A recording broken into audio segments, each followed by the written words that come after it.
इगतपुरी महाराष्ट्रातील एक लोकप्रिय उन्हाळी पर्यटन स्थळ। मित्रांनो, उन्हाळ्याची सुट्टी म्हटलं की आपल्याला आठवतात ती थंड हवेची ठिकाणे। पण सह्याद्रीच्या कुशीत एक असं ठिकाण दडलंय जे केवळ थंड हवेचं ठिकाण नाही, तर ते अध्यात्म, साहस आणि निसर्ग सौंदर्याचा त्रिवेणी संगम आहे।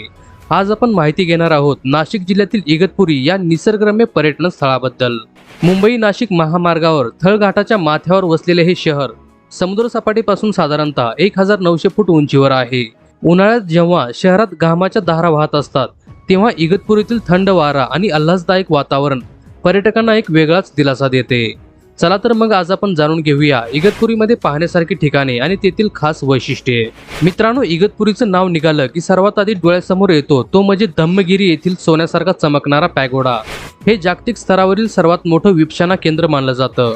सयाजी बा खिन यांच्या स्मरणार्थ सयाजी गोयंका यांनी याची स्थापना केली। येथे केवळ भारतातूनच नाही तर जगभरातून लोक मनशांती आणि ध्यानासाठी येतात। या केंद्राची वास्तुकला अत्यंत प्रेक्षणीय आहे। येथील म्यानमार पद्धतीचा पॅगोडा आणि शांत परिसर मनाला एक वेगळीच उभारी देतो। जरी तुम्हाला 10 दिवसाच्या पूर्ण कोर्ससाठी वेळ नसेल, तर तुम्ही पर्यटक म्हणून तुम्ही या परिसराला भेट देऊन शिस्त आणि शांततेचा अनुभव घेऊ शकता। इगतपुरीच्या सभोवताली पाण्याची मोठी साठा असलेली अनेक धरणे आहेत, जी उन्हाळ्यातही डोळ्यांना थंडावा देतात। यात सर्वात महत्त्वाचं आहे अप्पर वैतरणा धरण। या धरणाचा विस्तार इतका मोठा आहे की ते एखाद्या समुद्रासारखं वाटतं।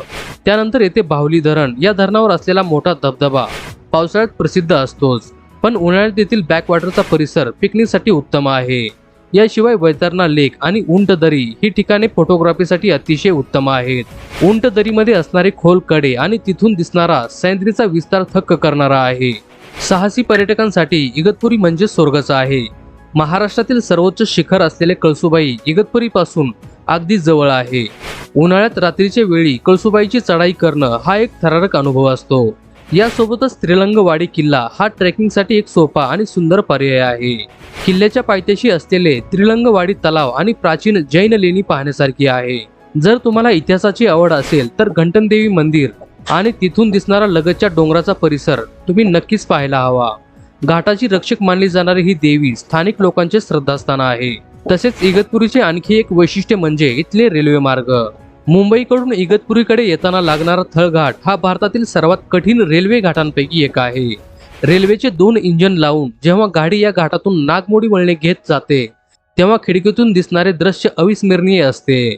अनेक बोगदे आणि उंच पूल ओलांडताना प्रवाशांना एक वेगळाच आनंद मिळतो।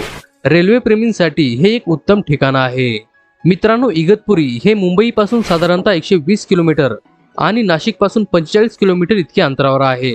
तुम्ही रेल्वेने किंवा स्वतःच्या गाडीने इथे सहज पोहोचू शकता। उन्हाळ्यात इथे राहण्यासाठी अनेक लक्झरी रिसॉर्ट्स, विला आणि बजेट हॉटेल्स आहेत, त्यामुळे सोबत हलके उबदार कपडे ठेवणे कधीही चांगले।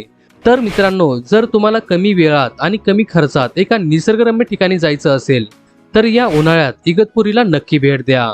तुम्हाला हा व्हिडिओ कसा वाटला आम्हाला कमेंट्समध्ये नक्की कळवा आणि अशाच नवनवीन माहितीसाठी आपल्या चॅनलला सबस्क्राईब आणि फॉलो करायला विसरू नका। भेटूया पुढच्या व्हिडिओमध्ये, तोपर्यंत धन्यवाद।